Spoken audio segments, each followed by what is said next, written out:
안녕하세요. 오늘은 버트런드 러셀의 행복의 정복 소개하는 시간 갖도록 하겠습니다. 사람은 누구나 행복해지려고 하죠. 왜 사람은 행복을 원하는지, 우리는 그 행복을 어떻게 쟁취하는지 고민을 가지는 시간을 갖도록 하겠습니다. 첫 번째로 행복이 당신 곁을 떠나는 이유, 행복이 나에게서 떠났을 때 그 이유가 뭘지 혹시 생각해 보셨나요? 19페이지에 보면 이런 내용이 있습니다. 내가 말하는 죄인은 실제로 범죄를 저지른 사람이라는 뜻이 아니다. 죄는 어떻게 정의하느냐에 따라 누구나 저지르기 마련인 것이 될 수도 있고 아무도 저지르지 않는 것이 될 수도 있다. 내가 말하는 죄인이란 죄의식에 사로잡힌 사람을 가리킨다. 이런 사람은 끊임없이 자기 자신을 탓한다. 만약 이런 사람이 종교를 가지고 있다면 스스로 자신을 꾸짖으면서 이를 하나님의 꾸짖음이라고 해석한다. 여러분은 혹시 죄의식이 있습니까? 종교적인 의식에 의해서 죄의식을 가지는 경우도 있고요. 어려서부터 학습된 죄의식에 살아갈 수도 있습니다. 바로 그런 생각을 가졌을 때 행복이 당신 곁을 떠날 수도 있습니다. 두 번째로 25페이지 한번 보도록 하겠습니다. 절망의 늪에 빠져 어떤 만족도 추구하지 않으면서 고통을 잊으려고 기분 전환만을 추구한다. 이런 사람은 쾌락의 광신자가 된다. 그는 자신의 생명력을 줄여서라도 고통스러운 삶을 견디려고 한다. 예를 들어 술에 취하는 것은 일시적인 자살이나 다름없다. 술에 취해서 누리는 행복은 불행을 잠시 중단시키는 데서 오는 순간적이고 소극적인 행복이다. 여러분은 순간적이고 소극적인 행복이 있나요? 단 그게 중독성인가요? 여러분에게 느껴지는 어떤 쾌락의 광신자가 있나요? 우리는 중독된 삶을 살면서 그게 행복이라고 착각하지는 않나요? 33페이지 한번 볼까요? 모든 강물은 다 바다로 흐르되 바다를 채우지 못하며 해 아래에 새 것이 없나니 지나간 일들을 누가 다 기억할 수 있으랴. 나는 내가 해 아래서 행한 모든 일을 혐오하노니 이는 내 뒤에 올 사람들에게 그것을 물려주려 함이라. 저는 이 챕터를 읽으면서 인생은 바람이라는 하동진의 노래를 기억하게 되었는데요.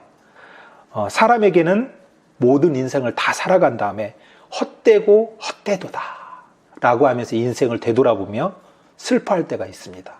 여러분들은 지금 현재 얼마나 만족하며 살고 계신가요? 다음 챕터를 한번 볼까요? 58쪽.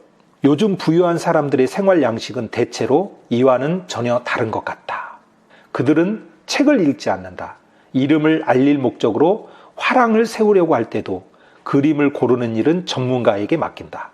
누가 그림 때문에 얻는 즐거움은 그림을 감상하는 데서 오는 즐거움이 아니라 돈 많은 다른 사람이 그 그림을 소유할 수 없게 됐다는 데서 오는 즐거움이다.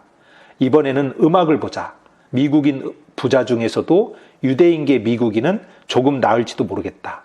하지만 대부분의 부자들은 다른 예술에 대해서도 그렇듯이 아무것도 아는 것이 없다. 형편이 이러하니 부자들은 여가가 있어도 무엇을 해야 할지 모르는 처지가 된다. 돈이 있다고 해서 행복은 쟁취되어지는 것이 아니고 얻어지는 게 아닙니다. 음악, 그림, 즐길 것들, 그런 것들이 실은 내가 남아 돌아가는 시간, 남아 돌아가는 돈으로 소비의 목적으로 혹시 쓰시고 계시진 않으신가요? 저 또한 실제로 필요하지는 않은 일에 시간이 남아 돌아서 헛되게 쓰는 일이 가끔 발생하기도 합니다. 우리는 과연 어떤 삶을 살고 있는가요? 성공한 것을 가지고 무엇을 할지 배워두지 않은 사람은 성공한 후에 권태의 먹이가 될 수밖에 없다. 네, 어떤 게 행복한 것인지 배워두지 않으면 권태의 먹이가 될 수 있다고 하는 겁니다. 네. 그런데 너무나도 딱딱하죠? 지금 이 모든 게, 자꾸 훈계식으로 하는 것 같아요. 좀 딱딱한 부분이 있다면, 양해해 주시기 바랍니다.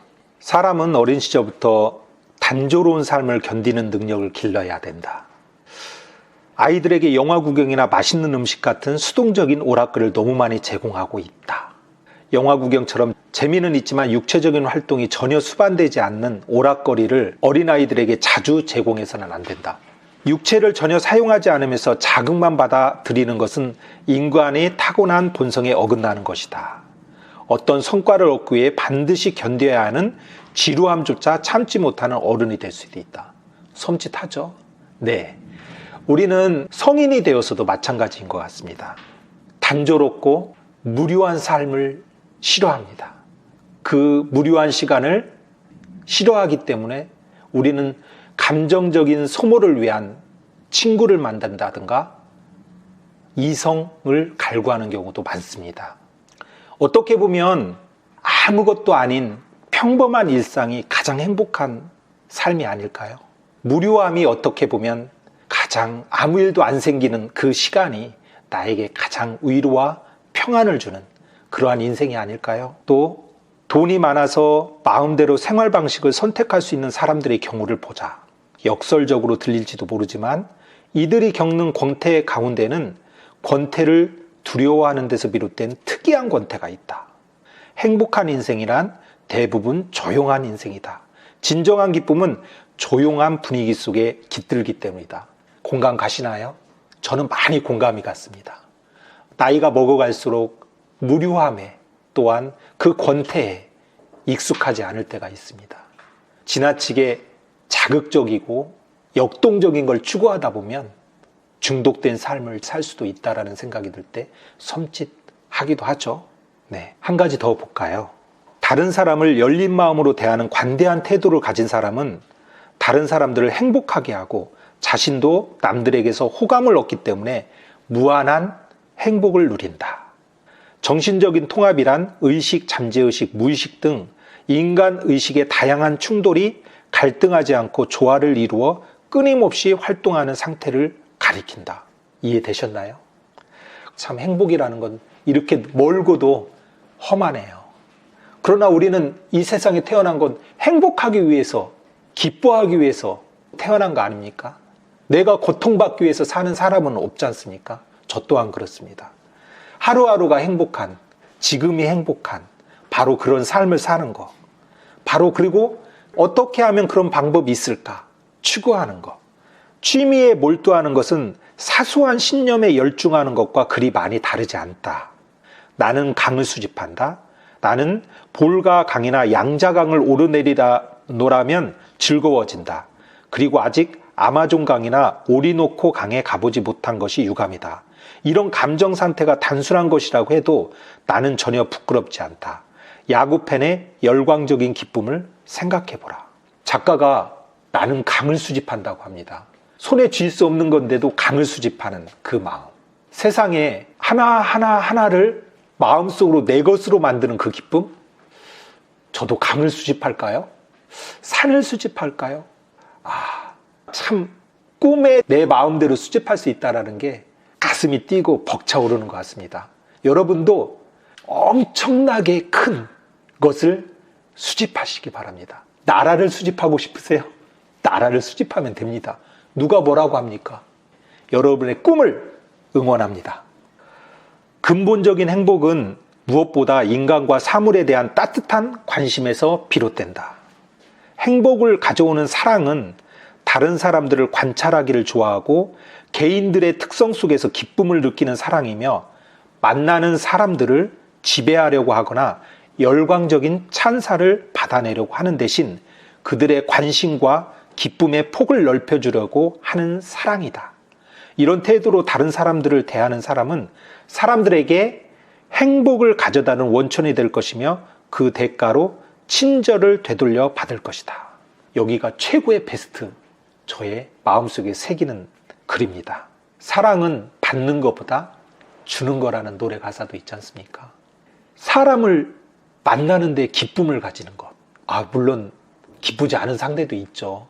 그것까지 다 포용하라는 뜻은 아닙니다. 우리는 넓은 바다와 같은 성격을 가질 수는 없으니까요. 하지만 인기, 열광적인 찬사는 어느 날 공허해집니다. 그러나 내 마음에 어떤 사람에 대한 친절을 베풀고 그 친절에 대한 보답으로 그 사람의 인정을 받았을 때 어떻게 보면 그게 더 행복하지 않을까요? 힘듭니다. 쉽지 않죠. 그걸 누가 해요? 못하죠. 넓은 마음 쉽지 않죠.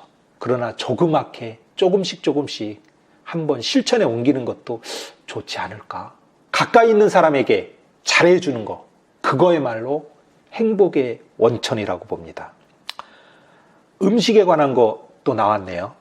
개걸스럽게 음식에 달려들어 과식을 하고 나서 잔뜩 부푼 배를 끌어안고 코를 골며 잠이 든다. 마지막으로 적당히 식욕을 느끼고 식탁에 앉아 맛있게 먹다가 배가 적당히 부르면 수저를 놓는 사람들이 있다.